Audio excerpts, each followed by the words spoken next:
नमस्कार प्यारे दोस्तों, हिंदी पठन पाठन की इस वीडियो श्रृंखला में मैं निशा मिश्रा आपका स्वागत करती हूँ।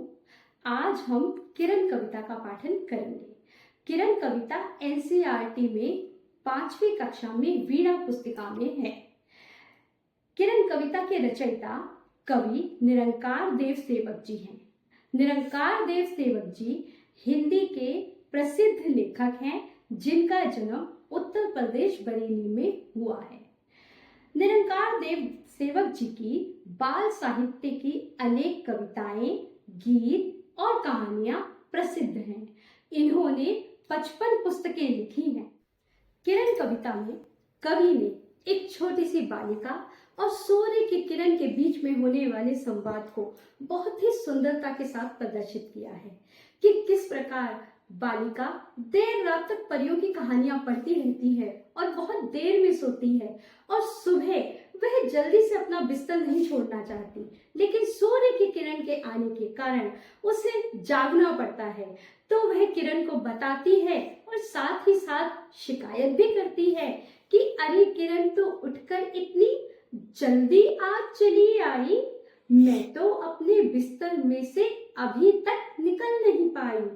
कल तो तेरे साथ शाम तक बहुत से खेल खेली मैं, पर तू जब चली गई सोने तो रह गई अकेली मैं। तू तो सुख से सोई होगी, मुझको नींद नहीं आई, परी कथाएं पढ़ते पढ़ते बहुत देर में मैं सो पाई।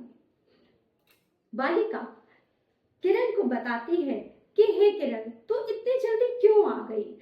क्या अभी तो मैं बिस्तर से उठी नहीं हूँ, मेरा उठने का बिल्कुल मन नहीं कर रहा, क्योंकि शाम को तो बहुत सारे खेल मैंने तेरे साथ खेले थे, पर तू तो इतनी जल्दी शाम को चली गई थी सोने। मैं तो उस समय अकेली रह गई, मुझे तो और खेलने का मन कर रहा था। मैं इतनी जल्दी वहां नहीं सोना चाहती थी, मुझे नींद भी नहीं आ रही थी, इसलिए मैं परियों की कहानियां पढ़ने लगी, और पढ़ते मुझे बहुत देर हो गई और बहुत देर रात के बाद में सोई हूँ, और अब तो मुझे जगाने चली आई है। जिस प्रकार जब दिन होता है तो हमारे बहुत सारे दोस्त आते हैं और वो हमारे साथ खेलते हैं और हम बहुत सारे खेल खेलते हैं, लेकिन अंधेरा होते ही सब लोग अपने घर चले जाते हैं और हम अकेले रह जाते हैं।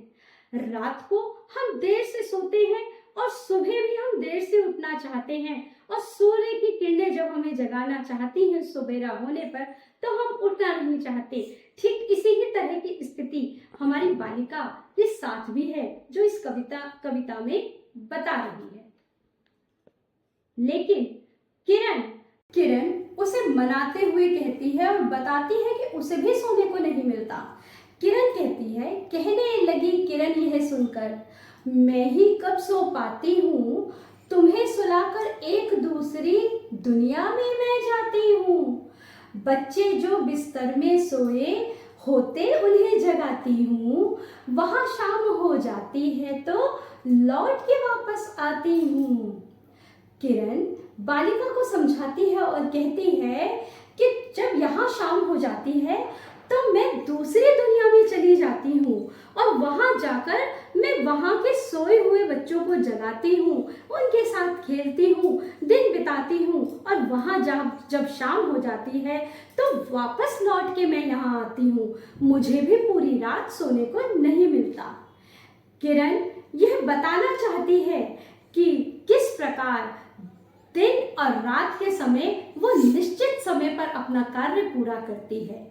बच्चों, आपने ईवीएस विषय में ये पढ़ा होगा कि किस प्रकार पृथ्वी एक गोल गेंद की भांति है, जो सूर्य के चारों तरफ चक्कर लगाती है और साथ ही साथ अपनी धुरी पर भी घूमती है। अपनी धुरी पर घूमने के कारण दिन और रात बनते हैं।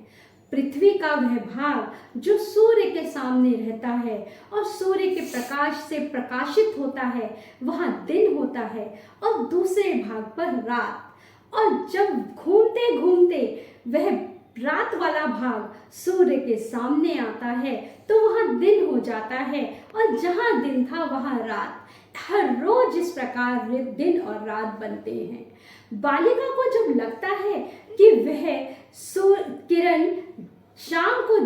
सो रही है तो वास्तव में वह सो नहीं रही होती, बल्कि वह दूसरे भाग में, पृथ्वी के दूसरे भाग में जाकर उजाला कर रही होती है। यह कविता हमें ये भी प्रेरणा देती है कि किस प्रकार प्रकृति निश्चित समय पर अपने सारे कार्य पूरे करती है। निश्चित समय पर सोना, निश्चित समय पर जागना, यह प्रकृति का नियम है। इसी प्रकार से हम बच्चों को भी निश्चित समय पर अपने सारे कार्य करने चाहिए। धन्यवाद। आशा है आपको यह कविता बहुत पसंद आई होगी। मिलते हैं इसी वीडियो श्रृंखला के अगले भाग में, जहां हम इसके अभ्यास कार्य और प्रश्न उत्तर पर चर्चा करेंगे। नमस्कार।